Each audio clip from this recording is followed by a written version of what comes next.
There's a report about the birth rates that's come out, and I know a lot of people have been focusing on the birth rate with the white American community. But a lot of the situation going on with birth rates also affecting Black America as well. Now, there's one sister going to talk about it real quick, but let's go ahead and get into it. So the Black race is officially cooked. The birth rates are down. This is public information. It's all over the internet. You can go and Google this, blackdemographics.com. It will tell you that the Black birth rates are down. Babies are not being had. They even called it the baby bust era. We're going through a baby bust. Whoo, shit. You heard of the baby boom. Those were our parents and grandparents. The baby boomers.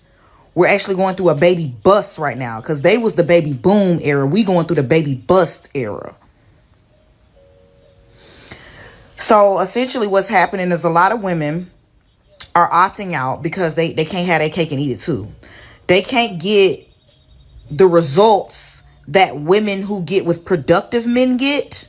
Productive men meaning men who actually can be fathers, actually have what it is to be a father, has the lifestyle set up to be a father. They can't get the results with Pookie that they get with those productive men. So they're just saying, you know what, I'm just not even gonna have no kids. Well, there's two things that's really affecting the birth rate for Black America. One, truly affordability. It is very expensive these days to have children. Daycare costs as much as someone's mortgage. Food is high. The milk is high. Everything is so expensive that a lot of people not really want to have a lot of kids like talking about back in the day. Then some of the people who are having children, they're having it the wrong way, recklessly. They making children but not making families. And now you're creating a bunch of single parent households. And statistically, the majority of our children today are born in what you call single parent households. That means a household where the people aren't married. That's another issue. Some people see what go on with that, like, I don't even want no kids. No. The second issue is that we're not married like that. And if you're not married like that, there are people who feel like, I don't want to have no children. I'm not going to be married. I'm not going to be out here taking care of no kid by myself. There's some men that feel like, I don't want no kids if I'm not married. I was that type of person. If I had never got married, I wouldn't have no kids because I meant that. I was not going to be some baby daddy out here. I did not want that. I didn't want that for my children or anything. So when somebody don't get married and they say they don't want no kids because they don't, you know what I'm saying? So you have that going on as well. Now, how does the birth rates come back up? Getting back together and forming families. Having the mom and dad be together. Now, co-parenting should not be the norm. It should be mom and dad is married. They have the same last name. The kids have the same last name. That's how it should be, period. And if you look at our grandmothers and grandfathers, they had 10, 12, 15 kids, some of them, with the mom and dad. Now, I know it's a different time period. Things weren't as expensive. We don't have the village anymore like we used to in the community. You can't go drop your kid off at grandma no more because grandma's still working. That's the thing. You have elderly people who should be just retired. They still having to work. So you don't have that anymore like you used to. So if you don't have that village, the only option is daycare. And daycare is way too expensive. It's crazy how the daycare prices have went through the roof.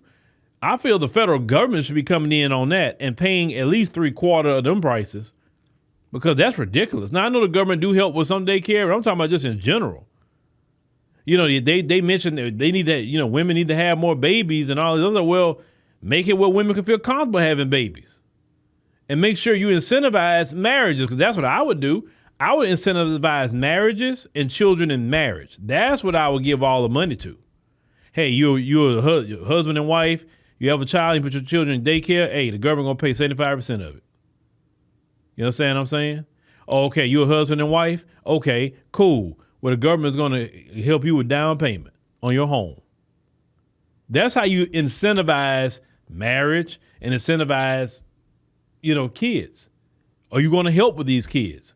But the Republicans in one instance say they should have more kids, but they don't want to help the kids. You want to cut all the programs that the kids would be benefit from. Head Start. You want to cut food assistance. You want to cut everything, but still want people to have some kids. That's not going to happen. Why would anybody with common sense would not bring a child into a world to struggle? That's just not the thing to do.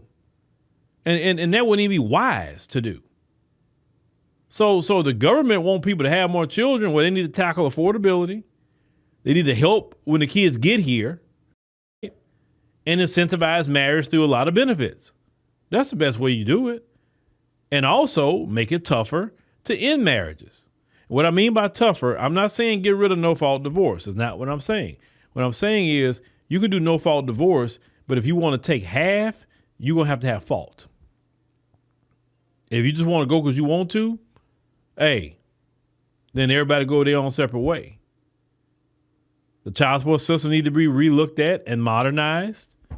You understand what I'm saying? It's things that the government can do, but they haven't done anything. So why would anybody have kids? That don't even make sense. Even in the black community, things got to